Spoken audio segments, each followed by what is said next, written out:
അസ്സലാമു അലൈക്കും വറഹ്മത്തുള്ളാഹി തആല വബറകാതുഹു. ഉസ്താദിൻ്റെ ഫോണ് ബെല്ലടിക്കുന്നു. ആരാ റബ്ബേ? അല്ലാ, ഉമ്മ. ഹലോ ഉമ്മ. അസ്സലാമു അലൈക്കും. മോനെ ഷെഫിയെ. എന്തോ ഉമ്മ? മോനെ വരുന്നില്ലേ? ഉമ്മ 2 ദിവസം കഴിയട്ടെ. അല്ല മോനെ, എൻ്റെ കുട്ടി പോര്. ഇപ്പോൾ പോയിട്ട് 2 ദിവസമായില്ലേ. മോന് പോര്. ഉമ്മ ഞാൻ ഒന്നുമില്ല മോനെ. മോന് വാ, നമ്മളെ ഭാഗം ക്ലിയർ ആക്കണ്ടേ. ഇനിയിപ്പോൾ അവളുടെ സ്വഭാവം അങ്ങനെയെന്ന് വിചാരിച്ചിട്ട് നമ്മളിങ്ങനെ മിണ്ടാതെയും പറയാൻ നിന്നിട്ട് കാര്യമില്ലല്ലോ. എൻ്റെ കുട്ടി വാ. എൻ്റെ കുട്ടി നിന്നെക്കൊണ്ട് കഴിയുന്ന രീതിയിലൊക്കെ സ്നേഹം അവൾക്ക് കൊടുക്ക്. നമ്മളെ ഭാഗം ക്ലിയർ ആക്കി. ഒരു പക്ഷെ അവളുടെ മനസ്സെങ്ങാനും മാറിയാലോ. ഉമ്മ അതിപ്പോൾ എങ്ങനെ? അവൾക്കതിന് തോന്നും ഉമ്മ. എൻ്റെ പൊന്നു മോനെ, ഈ ഒന്നും ചിന്തിക്കല്ലേ. എൻ്റെ കുട്ടി ഇപ്പോൾ 2 ദിവസമായില്ലേ. ഇനി വാ, ചിലപ്പോൾ ഒരു പക്ഷേ അവളുടെ മനസ്സൊക്കെ ഒന്ന് ക്ലിയർ ആയിട്ടുണ്ടെങ്കിലോ. ഉമ്മ അത് എന്താ മോനെ? പിന്നെ എൻ്റെ കുട്ടി ഓളെ സന്തോഷിപ്പിക്കാൻ വേണ്ടിയിട്ട് എന്തെങ്കിലും ഒരു ഗിഫ്റ്റ് എന്തെങ്കിലും വാങ്ങിക്കൊണ്ടുവന്നോണ്ടേ. അതെല്ലാവർക്കും ഇഷ്ടപ്പെട്ടൊരു സംഭവമാണല്ലോ. എന്താ ഉമ്മ? ഇൻഷാ അല്ലാ എൻ്റെ മനസ്സിലും അത് വിചാരിച്ചായിരുന്നു. പക്ഷേ 2 ദിവസം കഴിയട്ടെ എന്ന് വിചാരിച്ചു. മോനെ ഇങ്ങോട്ട് വാടാ. ഇനി ഇത്രയും ദിവസം അങ്ങനെ കാത്തു നിൽക്കല്ലേ. ഉമ്മാൻ്റെ കുട്ടി വാ. ഉമ്മ അത് പറഞ്ഞപ്പോൾ ഉസ്താദിൻ്റെ മനസ്സിൽ ചെറിയൊരു പ്രതീക്ഷ ഉണ്ടായിരുന്നു. അവനെന്ന് നേരെ പോകുന്നതിന് മുമ്പായിട്ട് ചെന്നത് ഒരു ടെക്സ്റ്റൈൽസിലേക്കായിരുന്നു. അവൾക്ക് ഇഷ്ടപ്പെട്ട രീതിയിലുള്ള ഒരു ഡ്രസ്സ് എടുക്കണം. അതെ, ഒരു ഡ്രസ്സ് എടുക്കണം. എന്തെങ്കിലും ഒരു ഗിഫ്റ്റായിട്ട് കൊടുക്കാലോ. ഇത് അങ്ങനെയൊക്കെ ആകുമ്പോൾ ഒരു പക്ഷേ അവൾക്ക് സന്തോഷം വന്നാലോ. അങ്ങനെ ഷെഫി ഉസ്താദ് ഒരു ഷോപ്പിലേക്ക് കയറുന്നു. ഷോപ്പിലേക്ക് കയറാൻ നിൽക്കുമ്പോഴാണ് പെട്ടെന്ന് ഉസ്താദിനെ കണ്ടത്. പ്രിയപ്പെട്ട തൻ്റെ ഉസ്താദ്. മോനെ ഷെഫി. അല്ല, നീ എന്താ ഇവിടെ? ഉസ്താദേ ഞാൻ എന്താടാ മോനെന്ത് ഇത്ര നേരത്തെ വന്നോ? ഞാൻ പറഞ്ഞില്ലേ നിന്നോട് ഇപ്പോഴന്നെ വരരുതെന്ന്. ഒരാഴ്ചയെങ്കിലും ലീവ് എടുക്കണമെന്നല്ലേ ഞാൻ പറഞ്ഞത്. നീ എന്താ ഇത്ര പെട്ടെന്ന്? അത് ഉസ്താദ് അത്യാവശ്യമായിട്ട്. ആയിക്കോട്ടെ മോനെ, വേഗം ചെല്ലാൻ നോക്ക്. എന്താ ഡ്രസ്സ് എടുക്കാൻ കയറുകയാണോ? ഡ്രസ്സ് മോനെ, അങ്ങനെയുള്ള സമ്മാനങ്ങൾ ഇടയ്ക്കിടയ്ക്ക് നമ്മൾ ഭാര്യമാർക്ക് കൊടുക്കുന്നത് നല്ലതാണ്. അതായത് അവർക്ക് കൂടുതൽ നമ്മോട് സ്നേഹം കൂടുവാനും അത് മാത്രമല്ല അവർക്ക് സന്തോഷം ഉണ്ടാവാനും ഒക്കെ അതൊരു കാരണമാവും. അതുകൊണ്ട് എൻ്റെ മോൻ ചെയ്യണത് നല്ല കാര്യം തന്നെയാണ്. ഇതൊക്കെ അറിയാമല്ലോ ഏതൊരു ഉസ്താദുമാർക്കും. അതുകൊണ്ടല്ലേ ഞാൻ ആഗ്രഹിച്ചത് എൻ്റെ പൊന്നും മോളെ ഉസ്താദിനെ കൊണ്ട് കല്യാണം കഴിപ്പിക്കാൻ വേണ്ടിയിട്ട്. അതായത് അവർക്കൊരു പെണ്ണിനെ കുറിച്ച് അറിയാം, അതിനനുസരിച്ച് അവർ പെരുമാറുള്ളൂ. അവർക്ക് ക്യാഷ് കുറവായിരിക്കും, സാമ്പത്തികം കുറവായിരിക്കും, പക്ഷേ ഉള്ളത് കൊണ്ട് സ്നേഹത്തോടെ അവർക്ക് ജീവിക്കാൻ കഴിയും, ഭാര്യയെ സന്തോഷിപ്പിക്കാൻ കഴിയും. അതാണ് അവർക്കുള്ള പ്രത്യേകത. മോൻ ചെല്ലേ. ഉസ്താദേ, മോൻ എന്താ ഒരു മുഖത്ത് വല്ലാത്തൊരു അതൊന്നുമില്ല. അപ്പോൾ നാട്ടിൽ പോവല്ലേ? ഓക്കെ ഇൻഷാ അല്ലാ. പഠിച്ചോ ഹൈറ് ചൊരിയട്ടെ. ആമീൻ. ഉസ്താദ് പോയി മറഞ്ഞു. അപ്പോഴതാ ഷെഫി ഉസ്താദ് ടെക്സ്റ്റൈൽസിലേക്ക് കയറുന്നു. നമസ്കാരം. എന്താണ് വേണ്ടത്? അത് എന്താ? ഉസ്താദിനൊരു നിമിഷം എന്ത് പറയണമെന്ന് അറിയുന്നില്ല. എന്താണ് വേണ്ടത്? ലേഡീസിന് വേണോ ജെൻസിന് വേണോ? എൻ്റെ വൈഫിന് ലേഡീസിനുള്ളതാണ് വേണ്ടത്. ഓഹോ, എന്താ വേണ്ടത്? ചുരിദാർ വേണോ അതോ നൈറ്റ് ഡ്രസ്സ് വേണോ? എന്താ വേണ്ടത് സർ? അവൾക്ക് ഒരു ചുരിദാർ ആയിക്കോട്ടെ, അതായിരിക്കും അവൾക്ക് ഇഷ്ടം. പർദ്ദയുടെ അടിയിൽ ഉപയോഗിക്കാം, അതുപോലെ വീട്ടിൽ നിന്ന് യൂസ് ചെയ്യാലോ. അങ്ങനെ ഉസ്താദ് ചുരിദാർ എടുക്കുന്ന ഒരു ഭാഗത്തേക്ക് ചെല്ലുന്നു. കോട്ടൺ രീതിയിലുള്ളതും നല്ല അടിപൊളി ഷിഫോണിൻ്റെ സ്റ്റോൺസ് പതിപ്പിച്ചതുമായ പല വെറൈറ്റി ഐറ്റംസിലുള്ള കളക്ഷൻസാണ് അവിടെ ഉണ്ടായിരുന്നത്. ഉസ്താദ് ഓരോന്നായി തിരിഞ്ഞു നോക്കി. വളരെയധികം നല്ല ഭംഗിയുള്ള ഒരു ലൈറ്റ് കളർ അത് ഉസ്താദിന് വല്ലാതെ അങ്ങ് പിടിച്ച്. ഇതിന് എത്ര റേറ്റ് ആവും? ഇതൊക്കെ കുറഞ്ഞ റേറ്റല്ലേ ഉള്ളൂ, വെറും 2,200 ഒരു നിമിഷം ഉസ്താദ്, പഠിച്ചോനെ ഇതൊക്കെ കൊണ്ടുപോയിട്ട് വാങ്ങിക്കൊണ്ടോണ്ടിന് കുഴപ്പമില്ല, പക്ഷെ കൊണ്ടുപോയിട്ട് അവൾ എടുക്കുമോ? അതാണ് പേടി. അങ്ങനെ 2,200 രൂപ കൊടുത്ത് ഒരു ചുരിദാർ വാങ്ങി ഉസ്താദ് അവിടെ നിന്ന് ഇറങ്ങുന്നു. പിന്നെ വീട്ടിലേക്ക് കൊണ്ടുപോകാൻ കുറച്ച് സ്വീറ്റ്സും വാങ്ങി ഉസ്താദ് പുറപ്പെടുന്നു. ഉമ്മ അവിടെ നോക്കി നിൽക്കുന്നു. ഉമ്മ സ്നേഹത്തോടെയാണ് മരുമകളോട് പെരുമാറുന്നത്. മോളെ സീനു. ഉമ്മ എന്താ? മോളെ മോന് ചിലപ്പോൾ ഇന്ന് വരുമായിരിക്കും കേട്ടോ. അവളൊന്നും മിണ്ടിയില്ല കാര്യമായിട്ട്. എന്താണറിയില്ല, ഷെഫി ഉസ്താദ് വരികയാണെന്ന് അറിഞ്ഞപ്പോൾ അവൾക്ക് യാതൊരു രീതിയിലുള്ള സന്തോഷവും ഉണ്ടായില്ല. പോയിട്ട് 2 ദിവസമായില്ലേ. സാധാരണ രീതിയിൽ കല്യാണം കഴിഞ്ഞു പോയ ഭർത്താക്കന്മാരെ കാണാൻ ഭാര്യമാർക്ക് എപ്പോഴും കൊതിയായിരിക്കും. പക്ഷേ അവൾ സന്തോഷമൊന്നും പ്രകടിപ്പിച്ചില്ല. ഉമ്മ വിചാരിച്ചു, റബ്ബേ, അവളുടെ മനസ്സിൽ എന്താണാവോ. എന്നോട് വലിയ കുഴപ്പമൊന്നും ഇപ്പോൾ കാണുന്നൊന്നുമില്ല. കുറച്ചൊക്കെ ഹെൽപ്പ് ചെയ്യണൊക്കെ ഉണ്ട് കാര്യങ്ങളൊക്കെ, അല്ലാതെ കടുംപിടുത്തും വാശിയൊന്നുമില്ല. ഷെഫിമോന് പോയതിന് ശേഷം സ്വഭാവത്തിൽ വലിയൊരു മാറ്റമൊന്നും വന്നിട്ടുമില്ല. അങ്ങനെ അത് തൻ്റെ പ്രിയപ്പെട്ട മകൻ്റെ ബൈക്കിൻ്റെ ശബ്ദം കേൾക്കുന്നു. ഉമ്മ ഓടി ചെല്ലുന്നു. പതിവ് പോലെ തന്നെ. ആ മോനെ എത്തിയോ? ഉമ്മ അസ്സലാമു അലൈക്കും. വലൈക്കും അസ്സലാം. ഉമ്മ എവിടെ? അവളെവിടെ? മോനെ അവൾ ഇതുവരെ ഇവിടെ ഉണ്ടായിരുന്നു. ഇപ്പോൾ റൂമൊക്കെ പോയിക്കാണ് തോന്നുന്നുണ്ട്. മോളെ മോളെ മോളെ സീനു. അവൾ വാതിൽ തുറന്നു. ആ എന്താ ഉമ്മ? മോളെ ദോക്ക് ആരെ വന്നിക്കണെന്ന്. അവൾ വാതിൽ തുറന്ന് ആ ഭാഗത്തേക്ക് നോക്കിയപ്പോൾ ശരിക്കും അത്ഭുതപ്പെട്ടു. റബ്ബേ, ഒരു നിമിഷം അവനെ കണ്ടപ്പോൾ അവളുടെ ആ ഒരു ചിരിച്ച മുഖം വല്ലാതെ അങ്ങ് വാടി. വന്നോ? എന്താ മോളെ? ഓനക്ക് കുടിക്കാൻ എന്തെങ്കിലും കൊടുക്ക്. ആ വന്ന് കയറിയിട്ടുള്ളൂ. അപ്പോതിനിപ്പോൾ എന്തത്? ആ ഗിഫ്റ്റ് അവളുടെ കയ്യിൽ കൊടുക്കണമെന്ന് കരുതിയിട്ടാണ് അവൻ വന്നിരുന്നത്. പക്ഷേ അവളുടെ ആ ഒരു സ്വഭാവം കണ്ടതോടുകൂടി ഉസ്താദിൻ്റെ മൂടാകെ മാറി. ആ ബൈക്കിൽ തന്നെ അതിരുന്നോട്ടെ എന്നും അവൻ വിചാരിച്ചു. സ്വീറ്റ്സ് ഉമ്മയുടെ കൈകളിൽ ഏൽപ്പിച്ചു. ഇത് ഉമ്മ, ഡ്രസ്സ് തൽക്കാലം അവിടെ നിൽക്കട്ടെ. മോളെ സീനു, ദാ നല്ല മധുരപലഹാരങ്ങളെ കൊണ്ടുവന്നിട്ടുണ്ട് മോനിതാ. എനിക്കതൊന്നും വേണ്ട, എനിക്ക് മധുരമൊന്നും വലിയ ഇഷ്ടമല്ല. അതെന്താ മോൾ, ഇന്നലൊക്കെ ഞാൻ തന്നപ്പോൾ നീ കഴിച്ചിരുന്നല്ലോ, വേണ്ടെന്നല്ലേ പറഞ്ഞത്? ഉസ്താദ് വന്നതോടുകൂടി അവളുടെ സ്വഭാവം എന്തൊക്കെയായി തീർന്നു. ഉസ്താദിനെ തൻ്റെ റൂമിലേക്ക് പ്രവേശിക്കുവാൻ എന്തെന്നറിയില്ല, ഒരു സമാധാനവുമില്ല, തോന്നുമില്ല. അപ്പോഴേക്കും ഉമ്മ ഷെഫി ഉസ്താദിനെ പതിവ് പോലെ ചായ ഉണ്ടാക്കി കൊടുത്തു. മോനെ ഇത് കുടിച്ചോ. ആ ഉമ്മയോട് ഇപ്പം എങ്ങനെ? മോനെ എന്നോട് കുഴപ്പമൊന്നുമില്ല, നല്ല രീതിയിൽ നിൽക്കണൊക്കെ ഉണ്ട്. ഇപ്പോൾ ഞാൻ എന്തെങ്കിലുമൊക്കെ ജോലി ചെയ്യുമ്പോൾ എന്തെങ്കിലുമൊക്കെ ചെയ്യണമൊക്കെ ഉണ്ട്. അല്ല അങ്ങനെ ശരിയായി കിട്ടട്ടെ. എന്നോടല്ലല്ലോ മോനെ, എൻ്റെ കുട്ടിനോട് നല്ല രീതിയിൽ പെരുമാറണമല്ലോ, അതാണല്ലോ എനിക്ക്. അതുകൊണ്ട് നിനക്ക് വേണ്ടിയിട്ടാണല്ലോ ഞാൻ കല്യാണം കഴിപ്പിച്ചത്. എന്നോടിതില്ലാതെ പിന്നെ എന്നോടുണ്ടായിട്ട് എന്താടാ ഉമ്മ? അവൻ ദീർഘനിശ്വാസം വിട്ടു. മോനെ ചായ കുടിക്കേ, ചിന്തിക്കല്ലോ ഓരോന്ന്, അതൊക്കെ ശരിയായിക്കോളും. ഉമ്മ ഉണ്ടാക്കി കൊടുത്ത ചായ ഉസ്താദ് കുടിക്കുമ്പോൾ അവൻ്റെ മനസ്സിൽ വല്ലാതെ വേദന ഉണ്ടാക്കുന്നുണ്ടായിരുന്നു. കാരണം മറ്റൊന്നുമല്ല, എത്ര പ്രതീക്ഷയോടെയാണ് ഞാൻ എൻ്റെ വീട്ടിലേക്ക് കടന്നു വന്നത്. എന്തായാലും വേണ്ടിയില്ല മോനെ, ചെല്ല്, ഓളടുത്ത് പോയി നോക്ക്, ഉമ്മ പറഞ്ഞയച്ചു. അവൻ നേരെ അതാ റൂമിലേക്ക് കടക്കുന്നു. വെറും കൈയോടെ പോവണ്ട. അങ്ങനെ അത് ഷെഫി ഉസ്താദ് ബൈക്കിൽ നിന്ന് ആ ഒരു ഡ്രസ്സ് എടുക്കുന്നു. അവൻ അതാ റൂമിലേക്ക് കടക്കുന്നു. അസ്സലാമു അലൈക്കും. വലൈക്കും അസ്സലാം. സീനത്തെ ഇതാ.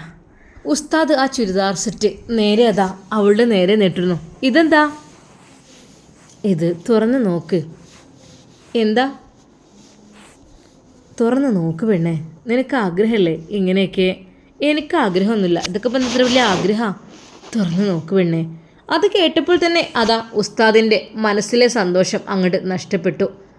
എന്നാ മോളെ പിടിക്ക്, നിനക്ക് വേണ്ടിയിട്ട് ഇക്ക വാങ്ങിയതാടി.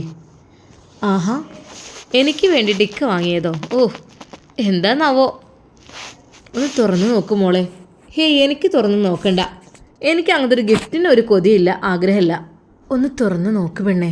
സീനത്തിനോട് വളരെയധികം സ്നേഹത്തോടെ ഉസ്താദ് വീണ്ടും മനമില്ല മനസ്സോടുകൂടി അവളതാ ആ ചുരിദാർ ഓപ്പൺ ചെയ്യുന്നു. ചുരിദാർ കണ്ട അവൾ മുഖം വല്ലാതെ ഒന്നും തെളിഞ്ഞില്ല, എങ്കിലും ഇഷ്ടപ്പെട്ടിട്ടുണ്ടെന്ന് തോന്നുന്നു. എത്രയതിന്? ഇത് 2200. അയ്യേ, 2200 സാധനമൊന്നും ഇതില്ല. എന്തത്? അവളത് ഇഷ്ടമില്ലാത്ത രീതിയിൽ ആ ബെഡിൻ്റെ ഒരു മൂലക്കിലേക്ക് അങ്ങോട്ട് വലിച്ചെറിഞ്ഞു. ഉസ്താദിനത് വളരെയധികം വിഷമം തോന്നി. റബ്ബേ, ഗിഫ്റ്റൊക്കെ കൊടുത്താൽ നല്ല രീതിയിൽ നല്ല സ്വഭാവത്തിലാകുമെന്ന് കരുതിയിട്ടാണ് ഇല്ലാത്ത പൈസ കൊടുത്ത് വാങ്ങിയത്. കണ്ടില്ലേ അവൾക്കൊരു പുല്ല് വില. ഉസ്താദിന് ശരിക്കും സങ്കടം തോന്നി. സീനു, അതിട്ട് നോക്കുന്ന്, അതിട്ട് നല്ല ഭംഗിയുണ്ടാവും. എന്തിനാ എനിക്ക് അതൊക്കെ? പർദ്ദയല്ലേ, എനിക്കിടാൻ പാടുള്ളൂ. അങ്ങനെ ഞാൻ പറഞ്ഞില്ലല്ലോ, വീട്ടിൽ നിന്നും ഒക്കെ നിങ്ങൾക്ക് ഇടാലോ. അതുപോലെ പർദ്ദക്കടിയിലൊക്കെ യൂസ് ചെയ്യാലോ, എന്ത് ഭംഗിയുണ്ടാവും. ഓ, എനിക്ക് വേണ്ട, നിങ്ങൾക്ക് വേറെ ഏതെങ്കിലും പെണ്ണുങ്ങളുണ്ട് അവർക്ക് കൊണ്ടുപോയി കൊടുത്തേക്ക്, നിങ്ങളെ മറ്റവർക്ക് കൊണ്ടുപോയി കൊടുത്തേക്ക്. ഉസ്താദിനത് കേട്ടപ്പോൾ വല്ലാതെ അങ്ങോട്ട് മനസ്സ് വേദനിച്ചു. എൻ്റെ മറ്റോൾക്കോ? എൻ്റെ മറ്റോളോ? അതാരാ? അവൾ അത് പറഞ്ഞപ്പോൾ ഫർസാനയുടെ മുഖം ഓർമ്മ വന്നു. അതെ, അവൾ ഒരുപാട് ആഗ്രഹിച്ചതായിരുന്നു, പക്ഷെ കിട്ടിയില്ല. അവൾ അവളുടെ ഇഷ്ടത്തിന് പോയി. ഇപ്പോഴിതാ ഇവളും. റബ്ബേ, എൻ്റെ ജീവിതം എന്താ? അതെ, പിന്നെ എനിക്കൊരു കാര്യം പറയാണ്ട്. എന്താ മോളെ? അതെ, നിങ്ങളുടെ തുച്ഛമായ വരുമാനം കൊണ്ടൊക്കെ എനിക്കിവിടെ ജീവിക്കാൻ പ്രയാസമാണ്. ഞാൻ പറഞ്ഞല്ലോ, എനിക്ക് കഴിയില്ല. ഇവിടെ നിങ്ങളുടെ വീടും നിങ്ങളുടെ കുറഞ്ഞ ശമ്പളമൊക്കെ ആയിട്ട് എന്ത് ജീവിതമാണ് ആസ്വദിക്കാൻ പറ്റുമോ? നല്ല എൻജോയ്മെൻറ്റിലൂടെ നല്ലൊരു ജീവിതമാണ് ഞാൻ ആഗ്രഹിക്കുന്നത്. അതുകൊണ്ട് ഞാൻ പറഞ്ഞല്ലോ, ഈ ജോലി നിങ്ങളങ്ങ് ഉപേക്ഷിക്കണമെന്ന്. പിന്നെന്താ വീണ്ടും വീണ്ടും അങ്ങോട്ട് തന്നെ പോകുന്നത്? അവൾ അതല്പം ഉച്ചത്തിലായിരുന്നു പറഞ്ഞിരുന്നത്. ഓടിട്ട വീടായതുകൊണ്ട് തന്നെ അവർ പറയുന്നതെല്ലാം അപ്പുറത്തു കൂടി റൂമിലേക്ക് കേൾക്കാമായിരുന്നു. ഉമ്മാക്ക് ആകെ ടെൻഷനായി. എൻ്റെ റബ്ബേ, പഠിച്ചോനെ, യാതൊരു പ്രശ്നമൊന്നും ഉണ്ടാവരുതേ അല്ലാ, നീ കാത്തുരക്ഷിക്ക് റഹ്മാനെ. എന്തൊക്കെയോ അവളുടെ ശബ്ദം അവിടുന്ന് കേൾക്കുന്നു. ഈ വീട്ടിൽ ഇതുവരെയുള്ള അങ്ങനെയുള്ളൊരു കച്ചറ ഉണ്ടായിട്ടേ ഇല്ല. പക്ഷേ അവളതാ നല്ല ശബ്ദത്തിൽ എന്തൊക്കെയോ പറയുന്നു. ഉമ്മാക്കാകെ ടെൻഷനായി. അതെ, നിങ്ങൾ എനിക്കൊരു ചുരിദാർ കൊണ്ടതെന്ന് നിങ്ങൾ വിചാരിച്ചു ഞാൻ നിങ്ങളെ ഇഷ്ടപ്പെട്ട് സ്നേഹിക്കുന്നില്ലേ? ഏയ്, അങ്ങനൊരു ആഗ്രഹങ്ങൾ മനസ്സിൽ വെക്കണ്ട. എനിക്ക് താല്പര്യമില്ലാത്ത വിഷയമാണ് നിങ്ങൾ ചെയ്യുന്നത്. ഞാൻ പറഞ്ഞല്ലോ, ഒരിക്കലും ഈ ഒരു രീതിയിൽ നിങ്ങൾ ചെയ്യുകയാണെങ്കിൽ ഒരിക്കലും എൻ്റെ സ്നേഹം നിങ്ങൾക്ക് പ്രതീക്ഷിക്കണ്ട. ഞാനിവിടെ കഴിഞ്ഞു പോകുന്നുണ്ടെന്നേ ഉള്ളൂ. എനിക്ക് മനസ്സിന് സമാധാന സന്തോഷമില്ല. ഞാൻ പറഞ്ഞത് നിങ്ങൾ കേൾക്കുകയാണെങ്കിൽ തീർച്ചയായും ഞാൻ നിങ്ങളുടെ നല്ലൊരു ഭാര്യയായി നിങ്ങളുടെ കൂടെ ഉണ്ടാകും. സീനത്തെ, നീ എന്തൊക്കെയാണ് പറയുന്നത്? എനിക്ക് ഈ ഫീൽഡിൽ നിന്ന് മാറാൻ കഴിയില്ല പെണ്ണേ. എന്നാ പിന്നെ എന്നെ കാക്കണ്ട, വേറെ ആരെങ്കിലും നോക്കിക്കോ. അപ്പോഴാണ് അവളുടെ ഉപ്പ വിളിച്ചു പറഞ്ഞ അത് അദ്ദേഹത്തിൻ്റെ മനസ്സിലേക്ക് വന്നത്. അത് എൻ്റെ കുട്ടി എന്തൊക്കെ പറയുകയാണെങ്കിലും ഒഴിവാക്കരുത് കേട്ടോ. കാരണം എനിക്ക് ഒന്നും ഉണ്ടായിട്ട് പറയല്ല. എൻ്റെ കുട്ടിയുടെ ഭാവി ഓർത്തിട്ടുണ്ടെങ്കിൽ ദയവായിട്ട് നിങ്ങൾ ഒഴിവാക്കരുത്. എങ്ങനെയെങ്കിലൊക്കെ അവളുടെ സ്നേഹം പിടിച്ചു പറ്റി അവളെ അവിടെ നിർത്തണം. അവൾ കുറച്ച് കഴിഞ്ഞാൽ ശരിയാവും എന്നെനിക്ക് ഉറപ്പുണ്ട്. ഉപ്പ പറഞ്ഞ ആ ഒരു വാക്ക് ഉസ്താദിൻ്റെ മനസ്സിലേക്ക് കടന്നു വന്നു. പാവം, ആ പിതാവ് കണ്ണീരോടെയാണ് അത് പറഞ്ഞത്. മകളുടെ കാര്യം ഇനിയിപ്പോൾ ഞാനായിട്ട് അത് തടസ്സപ്പെടുത്തണ്ട. മോളെ സീനത്തെ, സ്നേഹത്തോടെ അയാൾ വിളിച്ചു. അതെ, ഒരുപാട് അങ്ങനെ ഇങ്ങനെ വിളിച്ചിട്ട് എന്നെ ഇഷ്ടപ്പെടുത്താൻ നോക്കിയാലൊന്നും കാര്യമില്ല. എനിക്ക് താല്പര്യമില്ലാത്ത വിഷയമാണ് നിങ്ങൾ ചെയ്യുന്നതെന്ന് ഞാൻ പറഞ്ഞല്ലോ. ഒരിക്കലും ഞാൻ ആഗ്രഹിക്കുന്നില്ല ഇങ്ങനെയുള്ള ഒരാളുടെ കൂടെ ജീവിതം. അല്ലെങ്കിൽ നിങ്ങളെന്താ ഇന്ന് തന്നെ അങ്ങോട്ട് വന്നത്? മിഞ്ഞാന്നല്ലേ പോകുന്നത്? അത് എന്താ, ഞാൻ വരുന്നത് നിനക്ക് ഇഷ്ടമല്ലേ? ഇഷ്ടമല്ല. നിങ്ങൾ ഈ ഒരു ജോലിക്ക് പോകുന്നിടത്തോളം കാലം എനിക്കിഷ്ടമല്ല. പിന്നെ ഞാൻ എന്താ ചെയ്യേണ്ടത് നീ പറ. ഉസ്താദ് അത്രക്കും താഴ്മയോടെ സംസാരിച്ചു. അതെ, നിങ്ങൾക്ക് പോയിക്കൂടെ വിദേശത്തേക്ക് എങ്ങോട്ടെങ്കിലും? അങ്ങനെ ആയിക്കഴിഞ്ഞാലെങ്കിലും ഒരു ഗൾഫുകാരൻ്റെ ഭാര്യ എന്നുള്ള രീതിയിൽ എനിക്ക് അഭിമാനിക്കാമല്ലോ. അല്ലാതെ ഉസ്താദിൻ്റെ വൈഫ് എന്നൊക്കെ പറയുമ്പോൾ എല്ലാവർക്കും എന്നൊരു പുച്ഛഭാവമായിരിക്കും. അതാര് പറഞ്ഞ്? ഇപ്പോൾ ഒരുവിധം പെൺകുട്ടികളൊക്കെ ആഗ്രഹിക്കുന്നത് ഉസ്താദിൻ്റെ ഭാര്യമാരാകാൻ തന്നെയാണ്. കാരണം അവർക്ക് സമാധാനം ഉണ്ടാകും.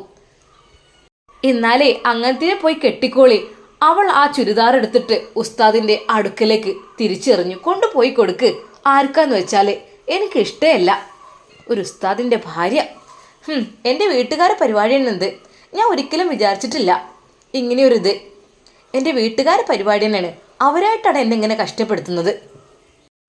കഷ്ടപ്പാടോ? നിനക്ക് എന്ത് കഷ്ടപ്പാടാണ് അവിടെ ഉള്ളത്? അത് നിങ്ങൾക്ക് പറഞ്ഞാൽ മനസ്സിലാവില്ല. അവൾ ദേഷ്യത്തിൽ തന്നെയാണ്. ഉമ്മാക്ക് സമാധാനമില്ല. മോനെ, ഷെഫി മോനെ, ദാ തള്ള വിളിക്കുന്നുണ്ട്, പൊയ്ക്കോളി.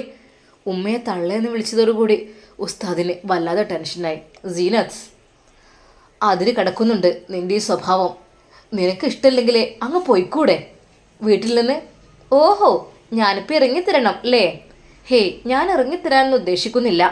നിങ്ങൾ നിങ്ങളുടെ ആ ഒരു പേരും പെരുമയൊക്കെ ഒന്ന് മാറ്റിയെടുക്കണം. പിന്നെന്താ, ഈ വീട്ടിൽ കഴിയുമ്പോൾ അല്പമെങ്കിലും കുറച്ച് മര്യാദ കഴിഞ്ഞൂടെ?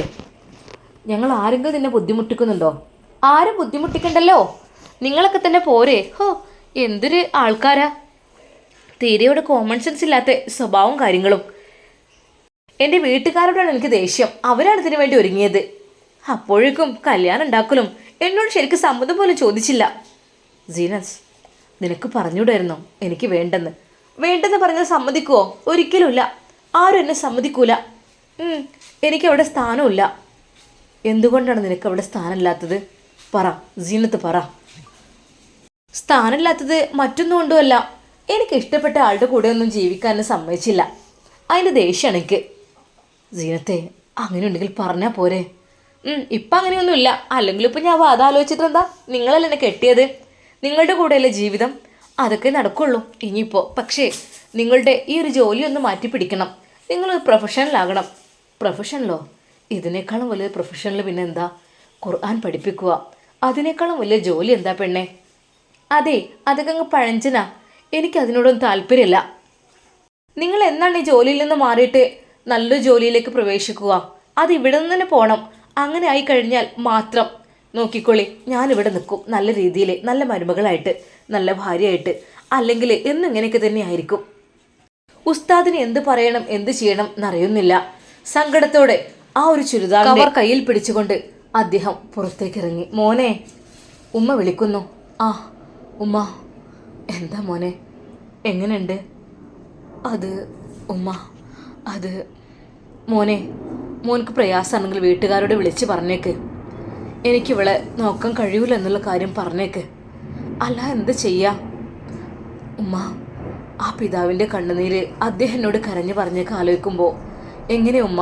നമ്മൾ ഒരാളെയും വേദനിപ്പിക്കാൻ പാടില്ലല്ലോ. മോനെ, നീ പറയുന്നതൊക്കെ ശരി തന്നെയാണ്.